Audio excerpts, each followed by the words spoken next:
네, 박근혜 전 대통령 세월호 당일 정상적으로 보고를 받았다 이렇게 주장했습니다. 또 당일 뭘 했는지 기억이 안 난다라는 최순실 씨. 하지만 검찰이 조사한 내용에 따르면 이 말들은 모두 거짓으로 드러났습니다. 최초 신고가 이루어진 시점부터 더는 구조가 불가능해진 골든타임까지 박 전 대통령은 세월호 침몰 사실을 모르고 있었습니다. 대체 뭘 하고 있었던 걸까요? 7시간의 봉인이 서서히 풀리고 있지만 아직도 의문은 남아 있습니다. 최진봉 성공회대 교수, 이종근 데일리안 논설실장과 함께 이야기 나눠보겠습니다. 안녕하십니까? 네, 안녕하세요. 자, 일단 그동안 논란이 됐던 7시간 행적 중에서 네네. 밝혀진 부분과 밝혀지지 않은 부분 간단하게 좀 정리를 해 주시죠. 네, 밝혀진 부분은 그겁니다. 그러니까 10시 17분이라는 시간이 굉장히 중요했는데 10시 17분이 카카오톡으로 생존자가 마지막으로 카카오톡 문자 메시지를 보낸 시간입니다. 그 시간이 굉장히 중요한 게 그게 마지막 이 구조의 골든 타임이었는데 예. 그 시간까지 무엇을 했느냐라는 것이 이제 중요했는데 그 시간까지 보고를 받지 못했다라는 것이 드러났고요. 그게 몰랐다는 첫 번째, 거고요. 몰랐다는 것이고요. 첫 번째 그 다음에 공간 어디서 있었느냐, 침실에 있었다라는 게 드러났습니다. 이제 집무실에 있었다고 이야기한 부분들. 그래서 대개 10시 한 20분 안봉근 비서관이 직접 찾아가서 문을 두드린 시각까지의 어떤 그 과정이 나왔고, 그 다음에 10시 20분부터 2시까지가 지금 아직도 밝혀지지 않은 시간입니다. 근데 2시가 왜 중요하냐면 네. 2시 15분 이번에 새롭게 밝혀진 사실이 최순실이 청와대에 갔다. 그래서 2시 15분에 회의를 했다. 그래서 5시 15분 중대본부에 간 것이 최순실의 그 제안 때문이었다. 이것이 전체적으로 드러난 것입니다. 예. 네, 하나하나 좀 자세히 짚어보도록 하겠습니다. 세월호 침몰 사고의 신고가 들어온 시간이 8시 54분경인데요. 그런데 이제 대통령이 처음으로 그 사실을 전해 듣고 첫 지시를 내린 시간이 다음 그래픽을 보시면 10시 20분경입니다. 그렇죠. 자, 평일입니다. 예. 근데 그리고 침실에 있었잖아요. 10시가 넘은 시간인데 보통 직장인들이면 다 회사에 출근해서 업무를 시작했을 시간인데 대통령이 집무실 침실 안에 있었다. 그러니까 집무실이 아니죠. 관저의 침실 안에 네, 있었던 관저 거잖아요. 침실 안에 있었다. 이해가 안 되는 거죠. 10시 넘도록 그 더 황당한 것은 뭐냐면요. 당시 김장수 안보실장이 대통령에게 전화를 여러 번 해요. 보고를 하려고. 전화를 안 받는 겁니다. 그래서 했던 방법이 뭐냐면 안봉근, 문고리 상관 중에 한 명인 안봉근한테 연락을 해서 당신 가서 좀 보고를 해달라. 그래가지고 안봉근 전 비서관이 관저로 간 거 아니겠어요? 문서를 들고 그 종이로 문서로 사건 개요를 적은 내용을 들고서 가서 문 밖에서 또 여러 번 불렀어요. 침실 밖에서 한참을 부르고 나니까 그때서 나온 거죠. 박근혜 전 대통령이 그 시각이 지금 10시 20분이라고 지금 얘기를 하는 거거든요. 그러니까 아침에 평일날 10시 22분까지 박근혜 전 대통령이 집무실에도 가지 않고 침실에 있었다. 출근하지 않았다는 출근하지 얘기가 않은 거죠. 되잖아요. 아니 네. 근데 더 황당한 것은요. 그 당시 청와대 근무했던 사람들의 말을 들으면 더 황당해요. 청와대 관저에 있는 것도 직무하는 거라고 얘기하는데 아니 그게 말이 됩니까? 아니 침실에서 누워 있었는지 뭐랬는지 제가 잘 모르겠습니다만 그럼에도 불구하고 대통령이라고 하면 다른 국민들보다 먼저 나와서 집무실에서 직무를 봐야죠. 직무 시간이라고 하면 제가 볼 때 비서관들은 이미 나와서 일을 다 하고 있는데 본인은 침실에서 있었다고 하면 그게 과연 국민들한테 이해가 될 수 있는 요인인지 저는 이해가 안 되고요. 또 전화를 그렇게 급하게 할 수 있는 안보실장이 전화를 한다고 하면 대통령이 즉각 받아야 되는 거 아니에요? 제 말이 무슨 말이냐면 한 라인으로 연결이 돼 있어야 돼요. 안보실장 정도 되면 국가의 중요한 사항을 보고할 때 전화를 하지 함부로 전화하겠습니까 그 사람이?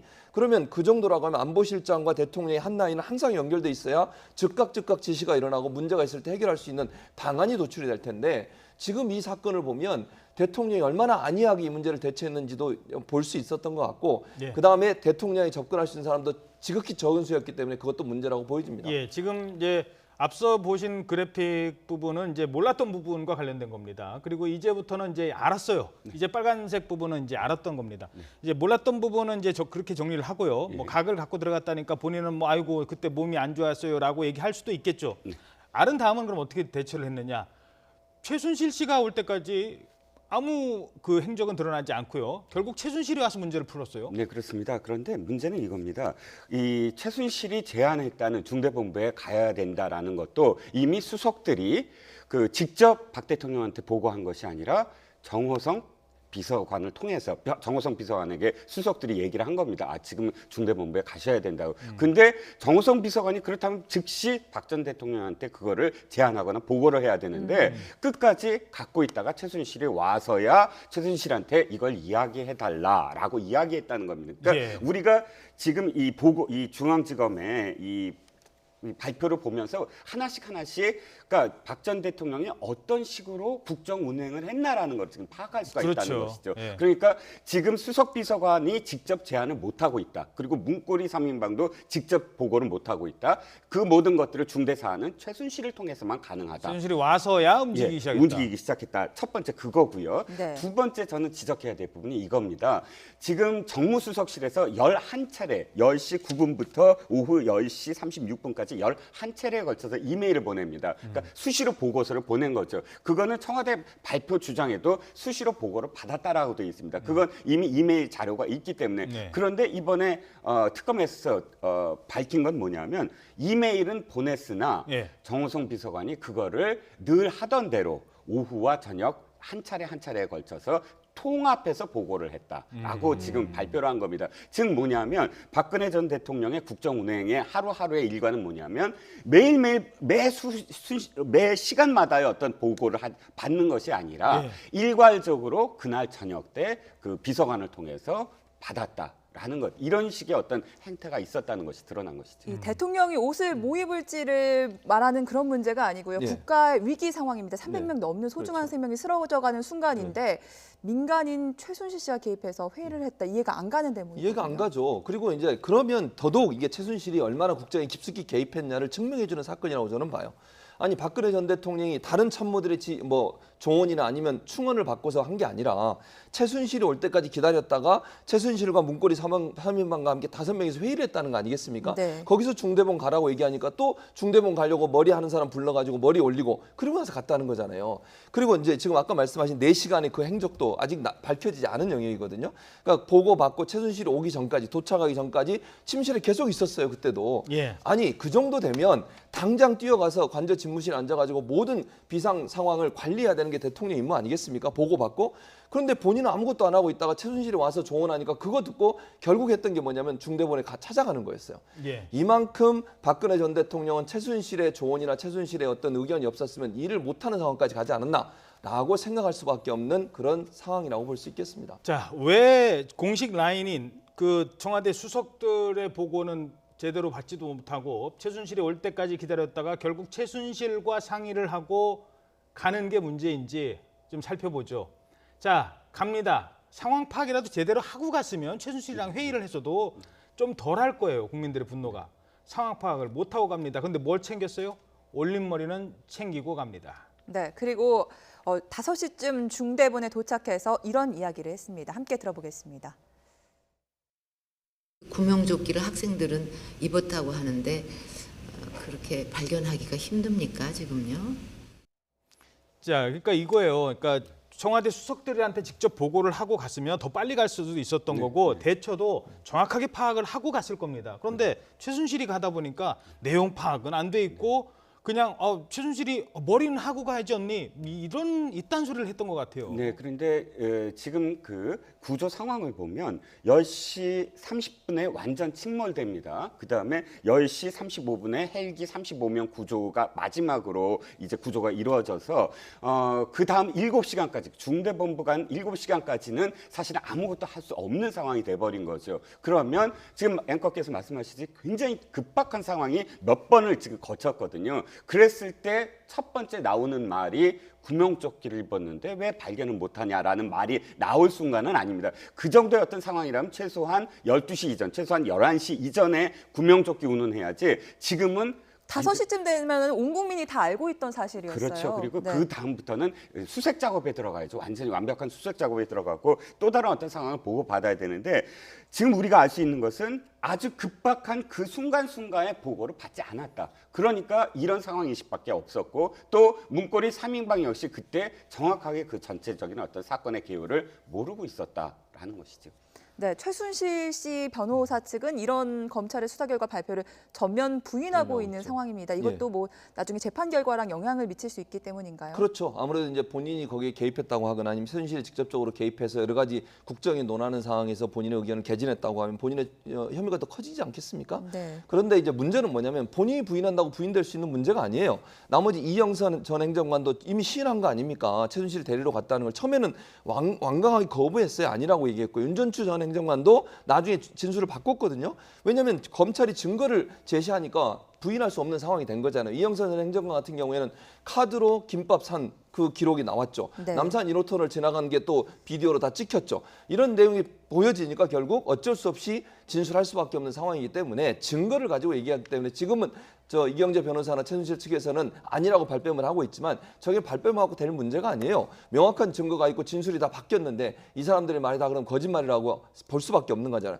본인만 저렇게 얘기하지 나머지 모든 사람은 지금 얘기한 모든 사실이라고 진술하고 있기 때문에 저분의 주장 또 최순실의 주장은 받아들이기 힘들어질 것이라고 생각이 됩니다.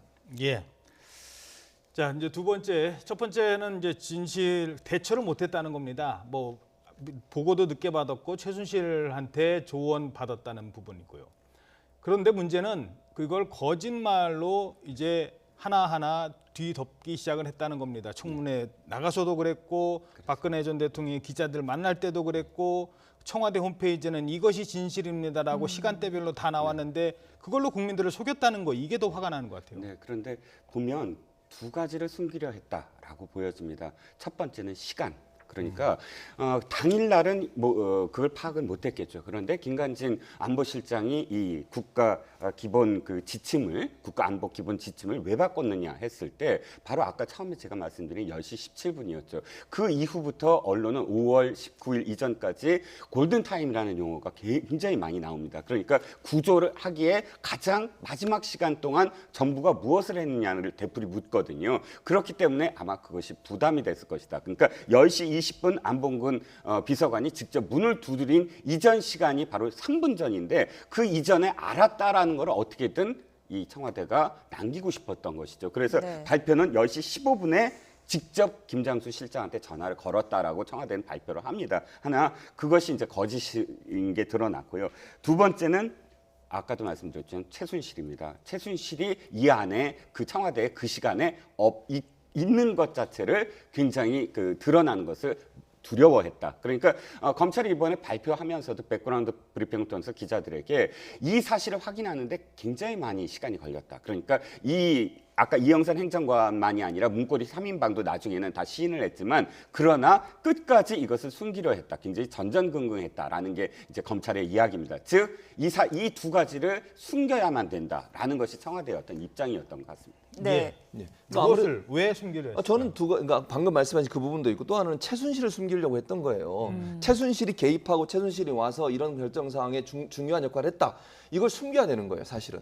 그러면 박근혜 전 대통령이 이미 보고를 받고 있었고 중대본 가는 것도 본인이 결정한 거지 최순실의 도움을 받았다고 얘기하는 것 자체가 안 되는 거죠 지금. 그러니까 문고리 3인방이나 박근혜 전 대통령 입장에서는 최순실의 존재 자체가 드러나는 게 부담스러울 수밖에 없는 거잖아요. 지금 박근혜 전 대통령의 저런 지금 탄핵까지 가게 된 가장 중요한 요인 중에 하나가 뭐겠습니까? 국정농단의 주범이 박근혜 전 대통령과 최순실이라는 거 아니겠어요? 최순실의 존재가 드러나는 순간 사실 이 모든 문제가 엄청난 파장일 수밖에 없는 상황이었다. 그러니까 대통령이 제대로 대처하고 있었다고 하는 것도 감추고 그러니까 그걸 얘기하고 싶은 요인이었기 때문에 그렇고 또 하나는 최순실의 존재가 드러나는 것에 대한 두려움 때문에 조작을 했다고 보여집니다. 뭐 청와대는 여러 가지 이유로 이렇게 조작을 했는데 그 중에서 박 전 대통령이 가장 숨기고 싶었던 건 뭐였을까요? 최순실이었을까요? 늦게 출근한 것이었을까요? 아니면 참모들과 소통이 안 되는 점이었을까요? 그 모든 것이 한꺼번에 다 같은 문제죠. 그러니까 그건 개별적인 사안이 아닙니다. 즉 박근혜 대통령은 사실은 아까 우리가 무엇을 알 수 있었냐 가장 중요한 건 뭐 최순실이나 이런 개별적인 사안이지만 매일매일의 어떤 국정 운영의 행태 그 자체가 그거죠. 사실은 숨기려 했다는 것이죠. 그 중대한 상황에도 최순실을 찾았으면 딴 때는 어떻게 했겠느냐. 그렇습니다. 그리고 그 중대한 사안도 오후에 한꺼번에 몰아서 보고를 받았는데 딴 때는 또 어떻게 했겠느냐는 것이죠. 그러니까 거의 일을 하지 않았다라고 뭐 이 말을 드릴 수밖에 없는 게 하루 종일 보고를 받은 거는 딱 한 번뿐이고요. 그 다음에 수시로 들어오는 11채의 이메일의 보고는 저녁 때 한 번. 그러니까 상황 파악을 전혀 못하는 어떤 하루를 우리가 들여다본 겁니다. 그럼 상황 파악을 이런 국가 재난도 상황 파악을 못하는데 수시로 벌어지는 우리의 국가 운영에 필요한 모든 부분들을 제대로 보고를 받았을까? 그러니까 지금 이후에 청와대에서 숨기거나 혹은 박근혜 대통령이 숨기고 싶은 것은 저는 최순실도 모든 것 다 포함해서 자신의 국정 운영 스타일 이것을 숨기려 하지 않았을까 싶습니다. 예, 조금 뭐 논리적 비약도 있을 수 있습니다만 이런 식의 국정 운영이었다면 지진이 나도 오후 5시 돼서야 보고받았고 뭐 천안함 같은 사건이 나서도 오후 5시에 보고받지 않았을 뭐 그런 상황까지는 아니었겠습니다만 생각을 해볼 수 있습니다. 문제는 자, 그 진실을 그렇게 밝혀달라고 7시간의 진실을 밝혀달라고 얘기했지만 조직적으로 이렇게 은폐하고 거짓말을 했습니다. 청문회 상황부터 지켜보도록 하죠. 네, 과거에 위증들이 많이 나왔었는데 그 의혹들 함께 들어보도록 하겠습니다. 과거 청문회 내용입니다. 제가 기억하기로는 한 9시경쯤에 집무실로 가시는 것 같았고 저는 이제 근무를 따로 하니까 있었는데 서류가 올라왔다고 해서 제가 서류를 받아서 대통령께 전달을 해드렸습니다. 어디로 전달했다는 거예요? 대통령님 집무실에. 집무실로? 세월 아침 당일날? 관저에도 집무실이 있습니다. 4월 16일 당일 정확하게 어느 곳에서 근무했습니까? 정확하게 의무실에서 근무했습니다. 잘못이 그때는 그렇게 이야기하고 지금 다르게 이야기해요? 그 당시에는 미국에서 제가 정확하게 확인할 방법도 없었고 오래된 기억이어서 정확하게 기억하지 못했습니다. 차근히 기억을 되짚어 보니 14년 4월 16일에는 의무실 근무가 맞습니다. 자, 윤전추 행정관, 조혜옥 대위 지금 이제 두 사람이 가장 그러니까 그때만 얘기를 제대로 해줬어도라고 하는 안타까움이 남는 두 사람이잖아요. 그렇죠. 한 예. 사람씩 살펴보죠. 예. 일단 윤전추 행정관, 예. 이 윤전추 행정관 본인의 생각이었을까요? 저는 그렇다고 생각하지 않습니다. 제가 볼 때는 저기 출석하기 전에 이미 어떻게 얘기할 줄을 다른 사람과 공모했을 가능성이 있다고 봐요. 그래야 왜냐하면 말을 맞춰야 되잖아요. 다른 사람도 비슷하게 문고리 3인방과 예를 들면 윤전추 행정관이 비슷한 맥락에서 얘기를 해야 사람들한테 설득이 있을 거 아니겠습니까? 거짓을 조작을 하더라도. 그렇기 때문에 저는 충분히 그 전에 논의가 되고 나와서 발언을 했을 걸로 보여지고요. 지금 새빨간 거짓말 아니겠습니까? 9시에 집무실에 있었다. 근데 물론 뭐라고 해요? 관저 안에 있는 집무실에 관저 안에 조그만 서재 같은 곳이 있어요. 그런데 이번 조사를 보면 거기에도 없었어요. 심지어는 관저의 집무실에 있었다고 해도 제가 볼 때는 논란의 대상이 될 수 있는데 거기 가지도 않았고 침실에 있었다는 거 아니겠습니까? 그리고 9시에는 아무도 박근혜 전 대통령이 일어난 걸 본 사람도 없어요. 10시 22분에 안봉근 전 비서관이 처음으로 가서 문을 두드려서 그때 전달한 거 아닙니까? 네. 그전에는 아무도 본 사람이 없는데 지금 윤전추 전 행정관은 본인이 봤다고 얘기하잖아요.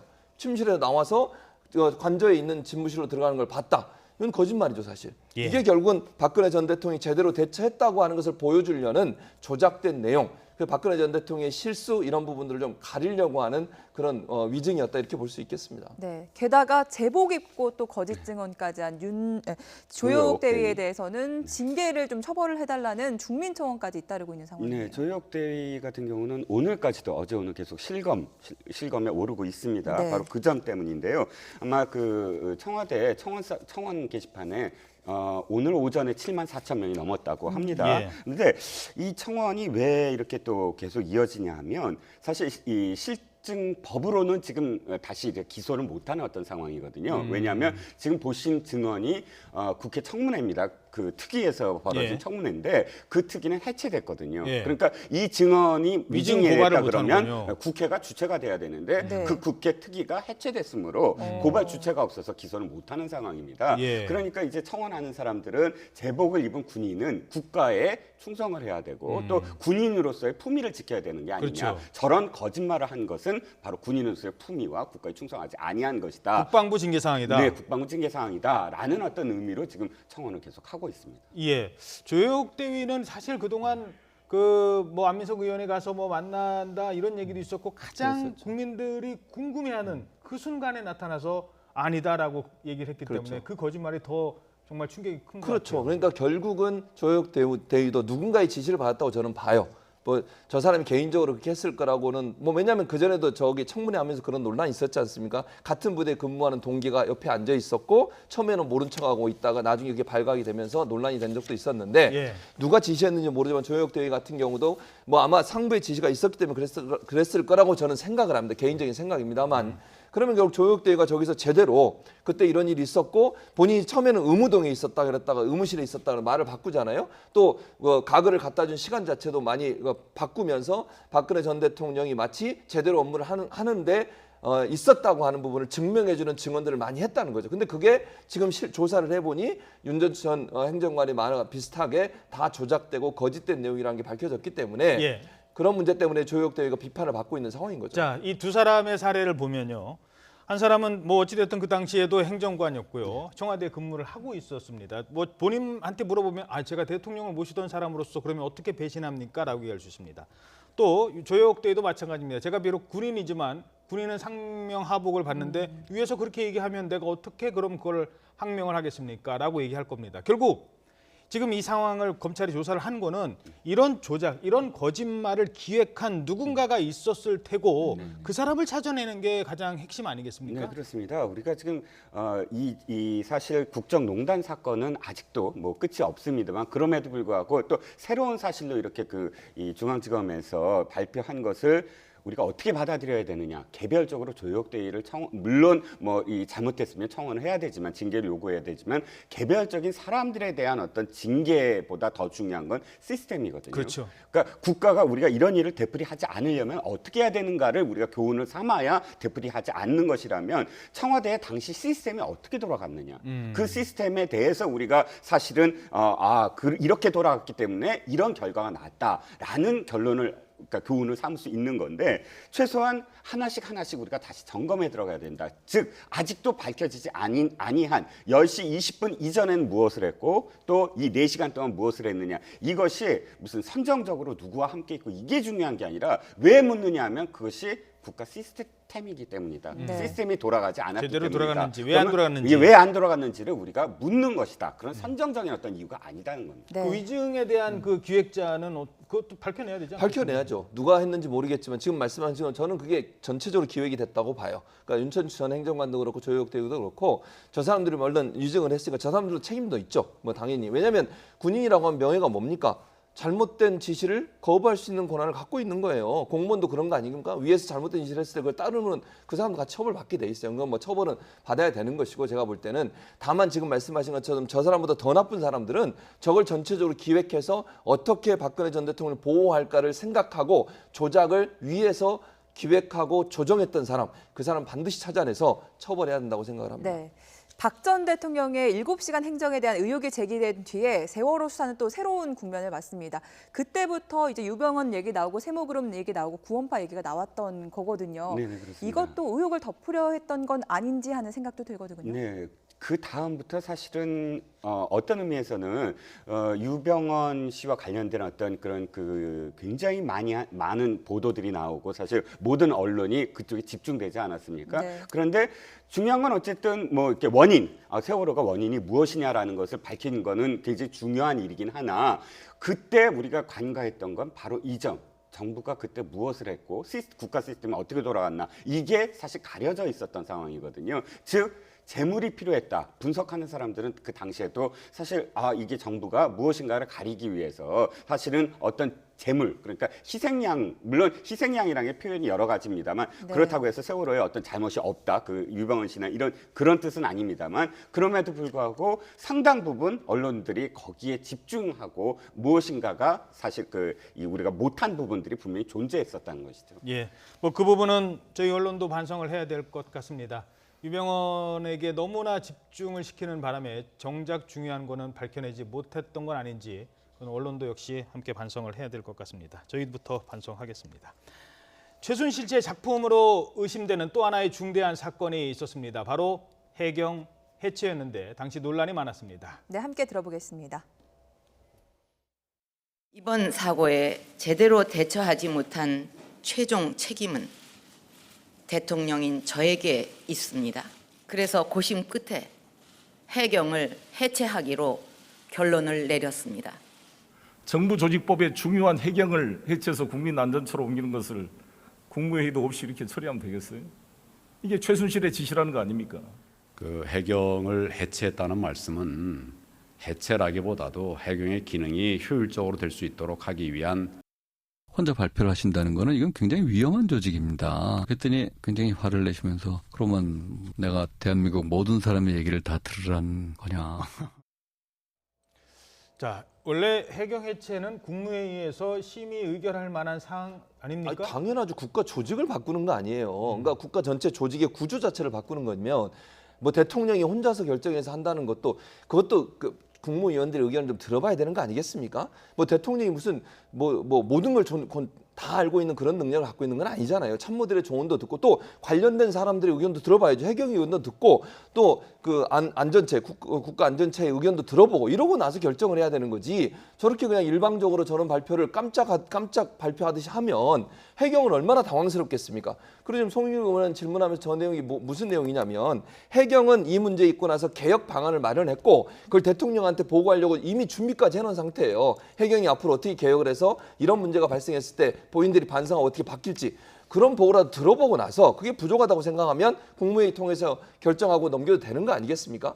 그런데 저는 저렇게 한 이유가 아까 이제 이종훈 시장님도 그 얘기했지만 희생양이 필요했던 거예요. 그러니까 지금 모든 화살이 박근혜 전 대통령 향해서 오는 거 아니겠습니까? 비난의 화살이. 왜냐하면 왜 세월호에 저렇게 총체적 위기 상황이 왔을 때 대통령 과연 뭐 하고 있었느냐? 7시간 의혹 문제와 함께 그때는 엄청나게 모든 비난이 청와대를 향하고 있었기 때문에 누군가는 책임지는 사람이 있어야 되는 상황이 되는 거죠. 그 책임을 해경한테 미루는 거 아니겠어요? 그럼 해경한테 미루면 본인한테 오는 책임의 일정 부분이 해경 해체라는 부분을 통해서 해경이 책임을 지게 만들므로써 본인은 빠져나갈 수 있는 어떤 하나의 방향을 잡는 그런 전략으로 활용이 됐다라는 생각이 듭니다. 네, 참모들이 좀 위험한 일이다라고 조언을 했음에도 전혀 듣지 않았다고 오히려 화를 냈다고 하잖아요. 네네. 이 역시 최순실 씨의 작품이었을까요? 자, 그것을 한번 자료를 찾아봤습니다. 언론도 추적을 해봤어요. 그랬더니 이제 그 5월 19일 날 눈물을 흘리면서 해경 해체를 지금 말씀하시지 않으셨습니까? 그런데 예.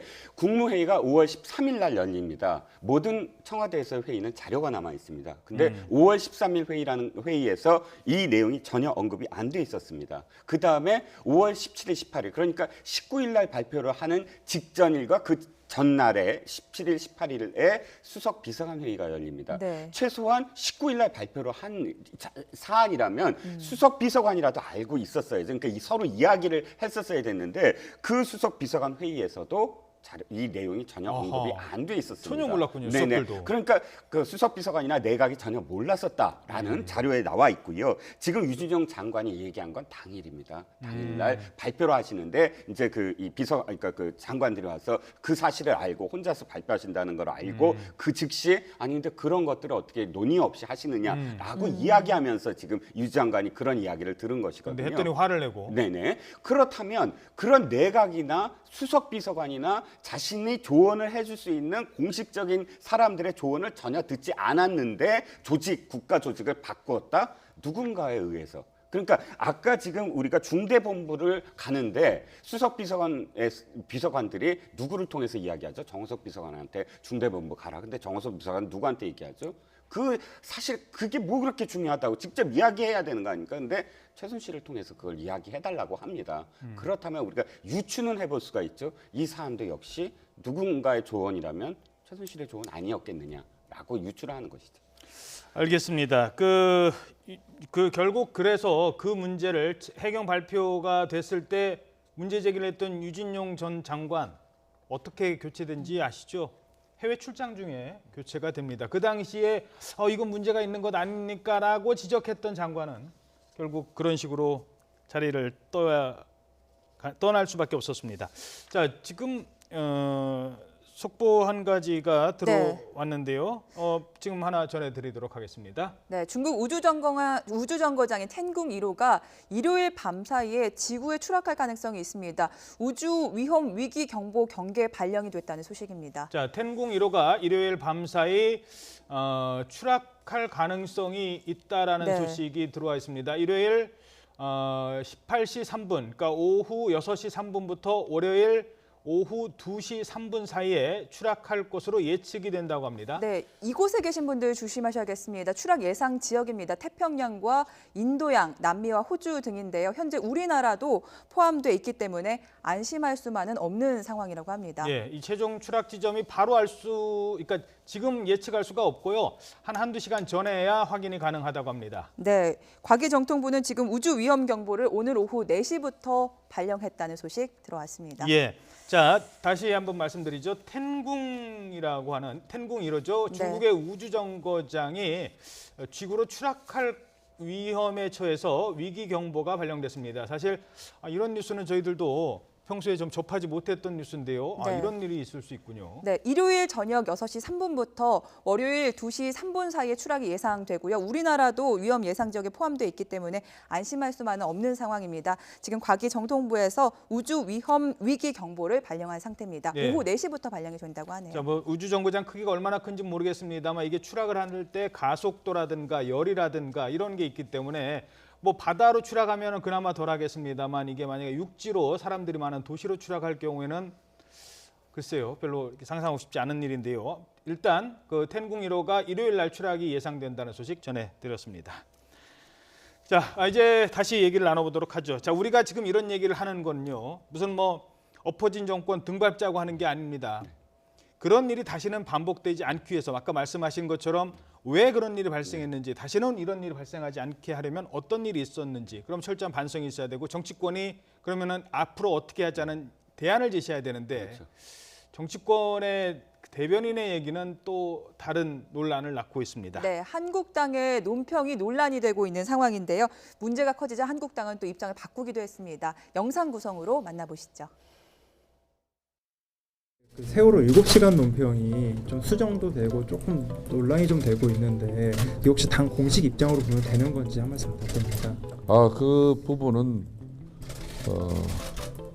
우리 대변인의 좀 입장이 어제 밤에 나간 이후로 좀 우리 당의 입장이 최종 조율되지 못한 그런 부분이 있습니다.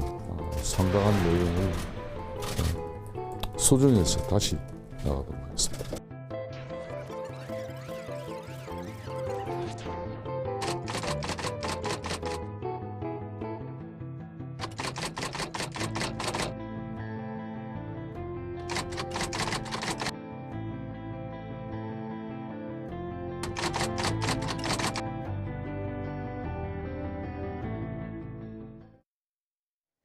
네, 박 전 대통령이 인간적으로 불쌍하다는 자유한국당의 논평이 논란이 되고 있는 건데 대변인이 말하는 말, 논평의 무게는 어느 정도 되나요? 그건 정당의 공식 입장인 거죠. 그러니까 대변이라고 하면 정당의 공식 입 아닙니까? 정당이 생각하고 있고 이 사안에서 어떻게 분석하고 판단하고 있는지를 발표할 때 대변인이 하는 겁니다. 네. 의원 개개인이 하는 것은 또 의원 개개인의 생각일 수 있지만 정당의 대변이라고 하면 그 정당의 입장인 거죠. 조율을 그러니까. 거치는 건가요? 일반적으로 조율을 거쳐야 되는 거죠. 근데 물론 이럴 수는 있을 것 같아요. 급하거나 이게 밤에 지금 발표를 한 거 아니겠습니까? 그런 상황에서는 절차를 모두 다 따져서 예를 들면 대표까지 다 검토해서 나가려면 시간이 걸리기 때문에 대변인이 개인적으로 했을 수는 있을 것 같아요. 그러니까 대변인한테 일정 부분 본인이 전결 사항으로 파악해서 할 수 있는 영역은 그런 어느 정도의 그 유동성은 있는 것 같습니다. 네. 그러나 그건 조금 위험하죠. 왜냐하면 전체적으로 당의 입장을, 왜냐하면 국민들이 보거나 기자들이 보거나 아니면 언론에서 발표될 때는요, 국민들은 저 내용이 당의 공식 입장인 것으로 인식하게 돼요. 그렇다고 하면 당연히 당의 간부나 아니면 당에서 어느 정도 컨트롤할 수 있는 능력을 갖고 있거나 그 직위를 갖고 있는 분의 어떤 스크린을 바꿔서 발표하는 게 저는 맞다고 보거든요. 근데 급한 경우에는 저렇게 발표하는 경우가 있긴 하지만 대체로 지난번 홍지만 대변인의 논평은 사실은 부적절했죠. 그리고 그것이 당의 지금 그 원내대표 그런 얘기 하잖아요. 당의 조율을 거치지 않고 개인 생각으로 발표한 거다라고 이렇게 얘기를 한 걸 보면 그런 절차를 밟지 않고서 발표를 하면서 논란이 일어난 게 아닌가 이런 생각이 듭니다. 이 대변인 발표 이후 다시 그 장제원 의원이 또 다른 이제 대변인 발표를 합니다. 이제 그거는 잘못된 거고 반성이 우선이다라는 발표를 하는데, 그러니까 그 프로세스가 좀 더 궁금한데요. 네. 홍지만 전 의원이죠, 대변인이지만 네. 네. 대구가 지역구고 대구에서 국회의원을 초선을 네, 했었지 19대 않습니까? 했었습니다. 그렇기 때문에 지역 기반이 대구예요. 네, 네. 그러니까 본인은 대구 정서를 가지고 있고, 그러니까 대변인 논평을 하더라도 본인의 정치적 그 위상이나 입지를 생각하지 않을 수 없다는 겁니다. 네. 장제원 의원 같은 경우는 물론 부산입니다만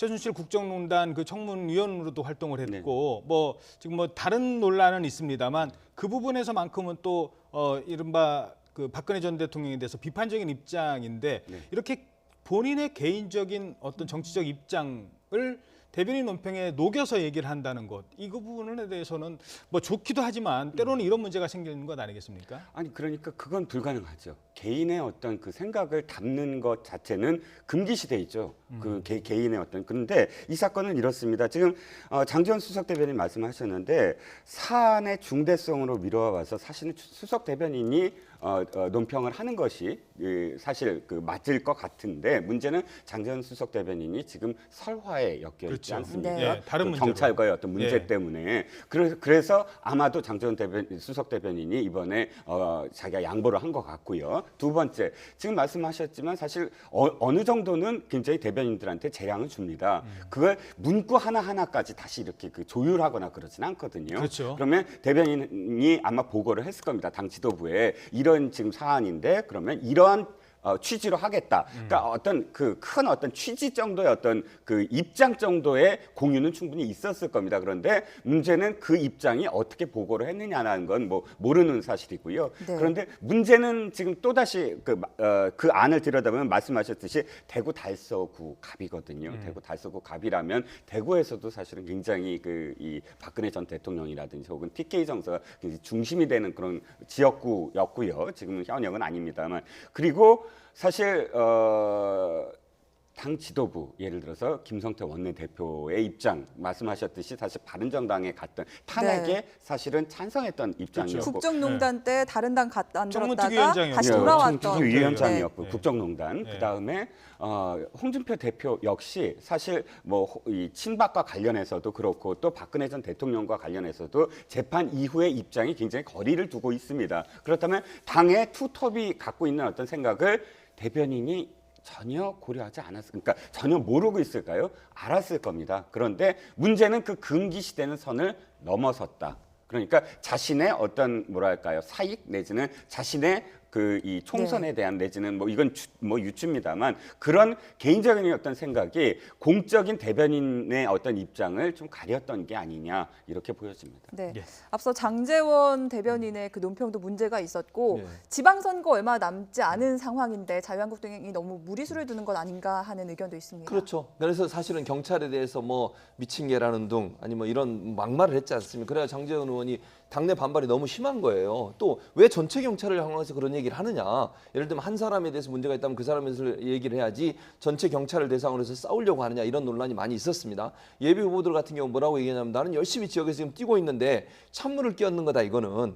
전체 경찰을 상대로 그런 발언을 함으로써 결국 본인의 선거에도 상당히 부정적인 영향을 미칠 수 있다는 반발이 있어서 결국 입장을 바꿔서 사과하고 경찰을 사랑합니다. 뭐 이렇게까지 얘기를 했는데 그건 결국 이제 지방선거에서 이런 막말 또는 어떤 단체나 집단을 향해서 공격적인 성향을 보이는 것이 결코 선거에 도움이 안 된다고 판단을 한 것이죠. 그러니까 자유한국당이 이렇게 자꾸 실수를 하고 막말을 하는 것은 결국 보수들이 지키려고 하는 게 뭐겠습니까? 품격 아니겠습니까? 언어도 품격이 있어야 되는 거 아니에요? 그런데 그런 품격을 지키지 못했을 때는 떠나간 보수들이 다시 돌아오겠습니까? 자유한국당에? 그럴 가능성이 낮기 때문에 실제로 선거를 뛰려고 하는 지방 선거의 예비 후보들이나 아니면 당내 많은 사람들은 저는 과격한 발언이나 품격 없는 발언들이 결국 지방선거에서 부정적인 영향을 몰고 올 가능성이 있기 때문에 그걸 차단하기 위해서 두 대변인에게 저는 압박을 가하고 결국 사과까지 하게 만든 그런 요소가 아닌가 하는 생각이 듭니다. 예. 사실 이게 그 지금 자유한국당의 구성원들이 그러니까 친박계, 과거 친박계 그리고 뭐 친이계로 불렸거나 또는 탄핵에 찬성했던 바른정당 출신 의원들이 함께 있으면서 이게 아직 해결되지 않는 앙금으로 남는 문제일 수도 있습니다. 두 대변인의 입장이 다른 게. 근데 지금 이 문제만 있는 게 아닌 것 같아요. 또 하나의 문제가 이게 지금 논란이 되고 있습니다. 안상수 창원시장 원래 그 새누리당 그러니까 그 과거에 그 한국당 그러니까 그 전에 한나라당 죄송합니다. 예. 한나라당 당 대표였잖아요. 예. 당 대표였다가 창원시장으로 내려갔는데 지금 뭐 재선에 성공하고 이번에 또 한 번 나온다고 합니다. 그런데 그 지금 공천이 탈락됐어요. 네, 그래서 아주 상당히 다시 홍준표 대표랑 이 대립각을 세우는 이 질긴 악연이 계속되는 것 같아요. 네, 말씀하셨듯이 악연입니다. 정말 악연인데 사실 좋은 인연일 수도 있었어요. 왜냐하면 같은 검찰 출신의 7기 선후배고 네. 또 두 분 다 사실 공통점이 많아요. 보면 15대 국회에서 예, 같이 15대 입성했고. 국회에 다시 입성을 하고 한국당 시절에 그리고 18대까지 똑같이 네. 검찰 생활을 했고 또 두 사람 다 검찰에서 굉장히 나중에 스타가 된 사람들 아닙니까? 그렇죠. 한 사람은 박정철 고문 사건이고 한 사람은 모래시계 사건이고 그런데 문제는 2010년 이전엔 그렇게 앙숙이 아니었던 것 같은데 2010년도에 당대표 선거에 나가면서 그렇죠. 사실 홍준표 대표 입장에서는 당시가 이명박 정부 시절이었는데 이명박 대통령이 당대표로 안상수 의원을 밀고 있다. 이런 어떤 생각을 갖게 된 어느 시점부터 갖게 되면서 아주 공격적인 어떤 독서를 시작을 하거든요. 그렇죠. 그래서 그때 벌어졌던 어떤 그런 뭐랄까요? 그러니까 그러니까 그 어떤 공방이 예. 지금껏 앙금이 계속 남아있다. 아하. 뭐 그 이후로도 사실은 굉장히 에피소드가 많습니다. 예. 뭐 창원시장과 경남도지사 시절에 사이에 서로 뭐 마산 노보 대전부터 시작을 해서 끝내 가장 심하게 부딪혔던 점이 광역시 논란입니다. 창원이 원래 이제 마산부터 시작을 해서 굉장히 큰 시가 돼요. 그래서 100만이 넘는 그런 시가 됩니다. 그러니까 광역시로 승격하려고 이제 그 안상수 시장이 추진을 했는데 아예 이 홍준표 경남도지사가 아니 도지사가 내가 도지사로 있는 한 절대로 안 된다. 아예 그걸 틀어 막아버렸어요. 그러니까 그렇죠.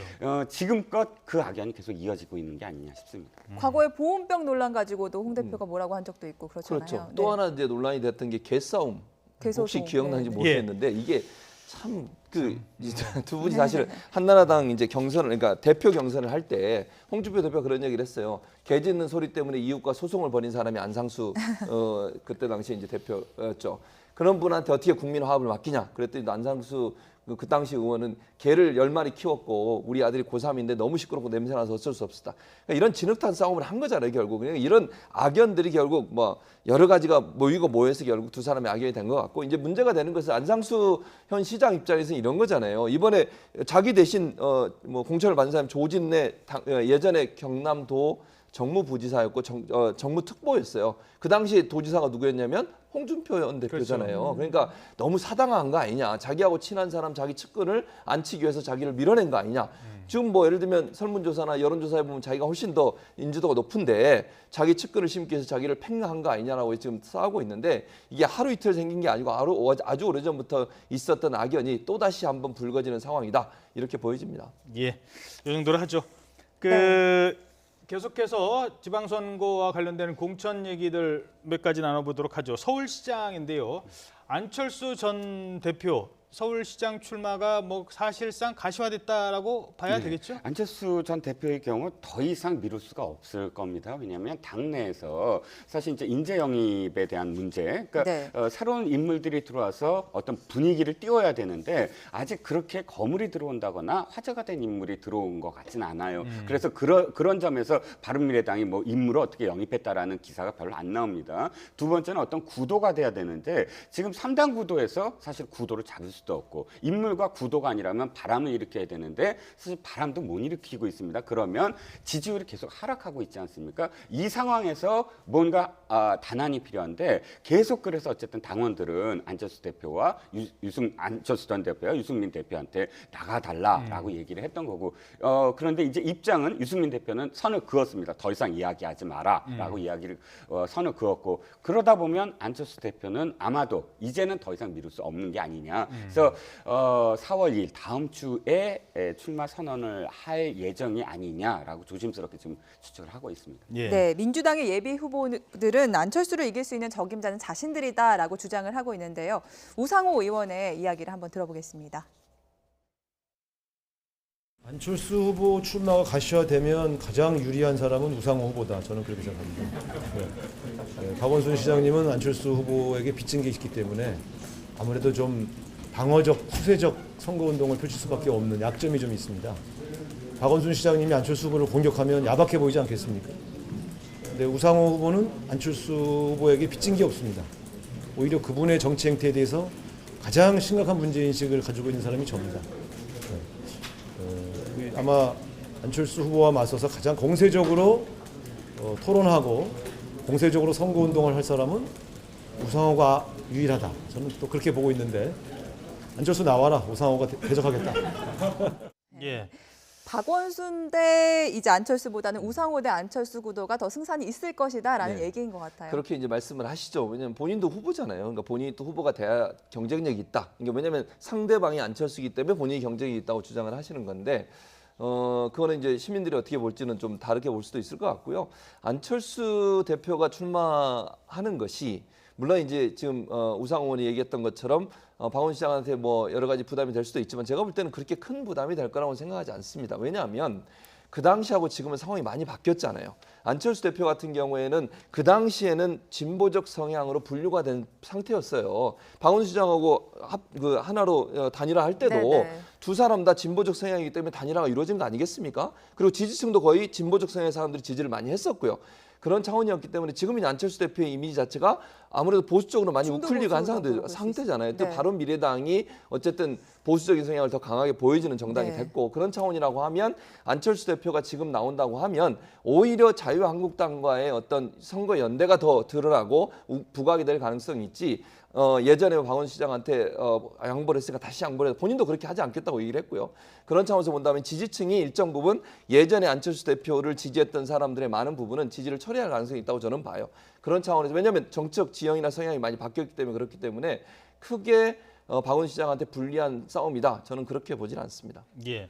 뭐 우상호 의원도 있고 그다음에 박영선 의원도 좀 뭐 같은 어떤 논리를 펴는 것 같은데 실제로 지금 그 민주당 뭐 경선 아직 지금 끝나지도 않고 시작도 안 돼 있습니다만 정봉주 전 의원은 이제 아예 포기를 했고요. 한 3파전으로 간다고 봤을 때 어떤 양상을 띈다고 보십니까? 일단 사실 그 대통령 선거가 끝난 지 1, 2년 이내로 치러진 지방선거의 유형을 보면 현직이 굉장히 유리하다라고 나옵니다. 근데 지금 보면 그러니까 현직 중에서도 집권 여당의 현직들한테 굉장히 유리한 결과가 나왔다는 통계가 있는데요.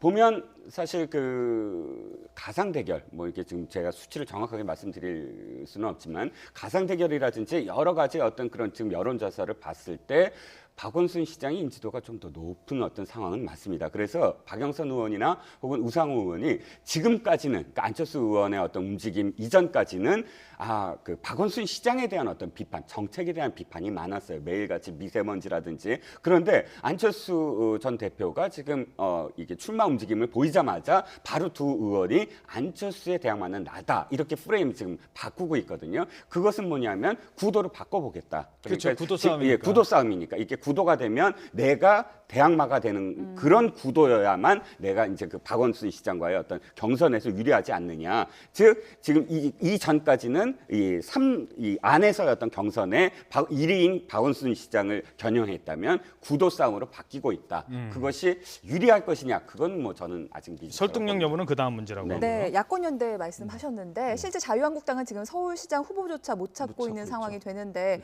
한국당과의 선거 연대도 가능하다고 저는 보시는지? 가능하다고 봐요. 시간이 가면 갈수록 그럴 가능성이 높아진다고 보는데요. 그러니까 연대라고 하는 것이 이런 거 아니겠습니까? 어느 지역에 어느 후보가 예를 들면 자유한국당, 바른미래당이 안 내고 내고 이런 연대는 가능하다고 봐요. 예를 들면 후보를 뭐 단일화해서 하는 것보다도 제가 볼 때는 그러니까 묵시적으로 하는 거죠. 그러니까 대놓고 뭐 예를 들면 아예 공개적으로 해서 우리가 선거연대를 하겠다 이렇게 얘기를 안 하더라도 그냥 교감이 이루어질 수는 있다고 저는 봐요. 충분히. 왜냐하면 그렇게 해서 두 사람이 나오게 되면 둘 다 떨어질 확률이 높잖아요. 네. 그런 상황이라고 하면 사실은 한 사람씩이라도 되는 게 훨씬 유리한 거예요.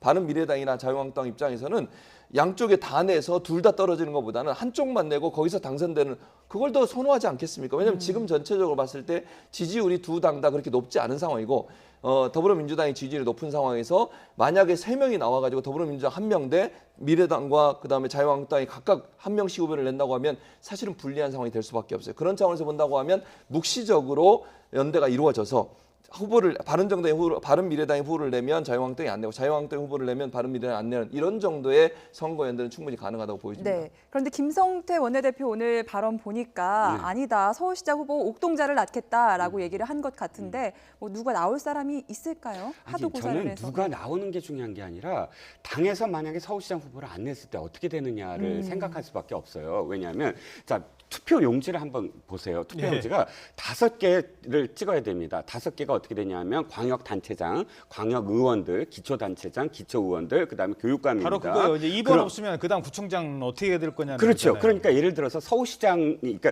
이 자유한국당 입장에서 보시자고요. 서울시장을 만약 자유한국당이 아니라 바른미래당의 안철수를 위해서 우리가 이 연대를 깬다. 네. 그러면 광역 의원들은 어떻게 되죠? 그러니까요. 보통 찍는 행태가 쭉이거든요. 미국에서도 이걸 어떻게 표현하면 커튼테일 선거라고 합니다. 커튼테일이라는 게 커튼의 꼬리처럼 이렇게 늘어뜨린다. 그렇죠. 그러니까 한번 어느 당 단체장을 찍으면 그냥 그 네. 밑에 의원들도 찍고 1번 기초단체는 1번이면 찍고 2번, 교육감까지 3번이면 3번. 이렇게 예. 커튼테일 선거라고 하는데 만약에 그걸 안 하고 서울시장 빠진다. 그러면 구청장들은 어떻게 할 거며? 그러니까요. 그게 완전히 다 무너지는 어떤 상황이 돼 버리거든요. 그래서 끝까지 간다. 누군가든 내서서 끝까지 간 다음에 그 안에서 자율적으로 이제 나는 끝까지 뭐 대선 이번 선거 안 치를래 하고 드롭은 할 수 있어도 그렇지 않다면 사실은 아예 이 풀뿌리 민주주의를 포기하는 상황까지 나가거든요. 그렇기 때문에 이단 정당이 뭐 연대를 한다, 그러니까 지방선거에서 단일화를 한다거나 정당 공식적으로 그건 사실 불가능하다고 봅니다. 그렇지 이제 저는 그 말도 일리가 있긴 하지만 또 한편 이렇게 생각해요. 과연 그러면 정말 모든 유권자들이 지금 얘기하셨듯이 1번을 찍었으니까 모두 다 1번을 찍는다. 저는 그렇게 보지 않거든요. 예를 들면 이게 시장하고 또 기초원은 다른 그 사람의 개인적인 어떤 능력 이걸 보고도 판단할 수 있다고 저는 봐요. 그렇죠. 그러니까 선거하는 과정에 있어서 물론 그렇게 하시는 분도 있겠죠. 예를 들면 내가 뭐 자유한국당을 지지하니까 모두 다 자유한국당을 찍겠다 이런 분도 있지만 그거는 전체적으로 봐서 큰 그림은 이거 또는 뭐 내 동네에 사는 사람은 이거 교육감은 또 다르게 볼 수도 있는 거 아니에요? 내가 직접적으로 내 아이가 교육에 직접적인 연관이 있는 사람이 나온다고 하면 그건 또 판단해서 자기가 찍을 사람 찍을 수 있다고 저는 보기 때문에 반드시 물론 그런 추측도 가능하지만 그러지 않을 가능성도 있기 때문에 안 낼 수 있는 상황도 올 거라고 저는 봅니다. 예. 그러니까 이제 구의원 뭐 이런 식으로 이제 기초단체 의원으로 넘어가면 후보가 누군지도 모르기 때문에 발생하는 문제입니다. 사실 유권자들도 조금 더 관심을 가지면 이런 논란도 좀 잠재울 수 있겠죠. 근데 이게 참 몇 명을 뽑아야 됩니까 한꺼번에. 그러다 보니까 그런 문제가 생기는 것 같습니다. 자, 그 단일화 얘기 나오니까 우리도 좀 단일화 해주세요. 저도 좀 단일화 해주세요라고 하는 사람이 있습니다. 저기 제주도로 가보도록 하죠. 이번에는 원희룡 제주지사 역시 이런 얘기를 합니다. 1대1 구도를 원한다.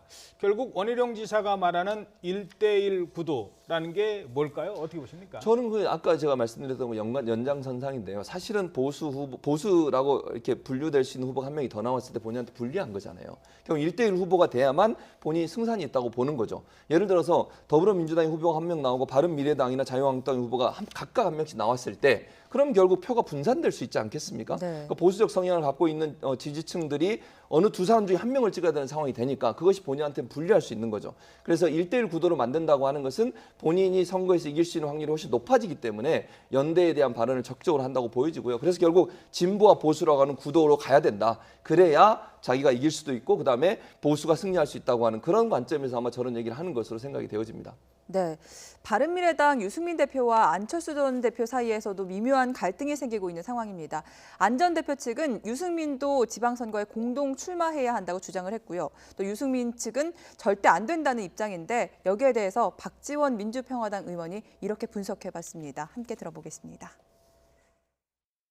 유승민 대표는 경기도에서 왜 나갑니까? 대구를 기점으로 해서 TK를 기반으로 해서 보수 대통령 후보가 되고 대통령이 되려고 하는 사람인데 100m도 떨어지기 싫은 사람한테 자꾸 경기도지사 나와라 하는 것은 제가 처음 얘기했던 대로 나가서 떨어지라는 보수 단일화되는 거예요. 네, 그렇죠. 그걸 하는 거예요.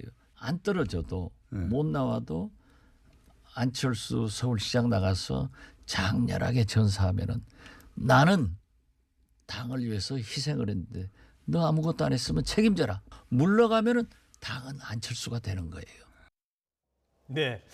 그 박지원식 그 해석 정치 구단의 해석인가요? 네. 어떻게 보십니까? 박지원 전 대표 또 이런 말씀도 하셨습니다. 나는 유승민 대표는 욕 안 한다. 그러니까 유승민 대표는 자기의 생각이 굳고 끝까지 그 인터뷰에서 말씀하신 거예요. 끝까지 자신의 어떤 일관된 어떤 태도를 취하기 때문에 유승민 대표는 자기 지지한다. 그런데 안철수 대표는 비판을 하겠다. 예, 좀 그것도 좀 이렇게 예. 갈릅니다. 아직 이현도장 마르지 않았으니까요. 마르지 않았으니까요. 그런데 박 전 대표 말씀이 사실은 자신의 어떤 생각도 많이 담겨 있는 것 같아요. 그러니까 이것이 정말 객관적으로 그것이 옳으냐 그르냐를 이야기할 수 있을까? 왜냐하면 또 관계인 아닙니까? 이런 어떤 정당의 어떤 이익으로 그렇죠. 얘기하면 그렇기 때문에 사실 저 말씀은 이렇게 거꾸로 뒤집을 수도 있어요. 유승민 대표가 TK인데 이번에 그냥 대표만 하고 있다가 TK의 지지를 받을 수 있느냐?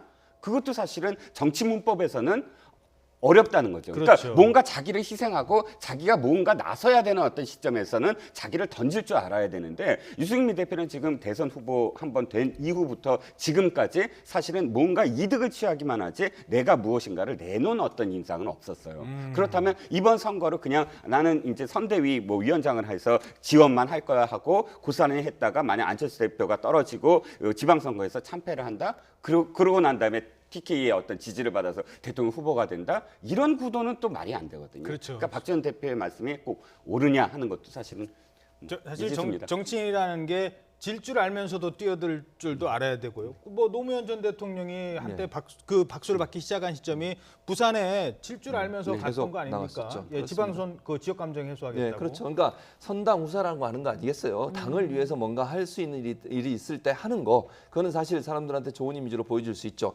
꽃길만 걷겠다고 하면 사실 사람들은 그렇게 박수를 보내진 않아요, 사실은. 네. 험지도 가고 험한 길도 걷고 이러면서 정치인의 커리어가 쌓여지는 거 아니겠어요? 근데 이제 유승민 대표는 이제 대부분 보면 험지 험나오는 길, 물론 뭐 박근혜 전 대통령으로부터 핍박을 받긴 했습니다만 그런 이미지보다는 어찌 보면 좀 편안한 길을 가려고 하는 이미지가 있어서 한 번쯤은 승부수를 던질 필요는 있다라는 생각은 듭니다. 아마 근데 본인이 좀 부담이 많이 큰 것 같아요. 지방선거 나가서 혹시나 본인이 낙마를 하거나 그랬을 때 올 수 있는 정치적 타격을 많이 고민하시는 것 같고, 그것 때문에 출마를 안 하겠다고 강하게 얘기해서 결국 안철수 대표, 그러니까 전 대표가 출마하는 것으로 가닥이 잡힌 것 같은데, 왜냐하면 안철수 전 대표는 그랬거든요. 유승민 대표가 만약에 서울로 나간다면 본인은 부산이나 아니면 은평 쪽으로 가겠다, 송파구 쪽으로 뭐 이런 얘기를 했었고요. 은평구나 송파구 쪽으로.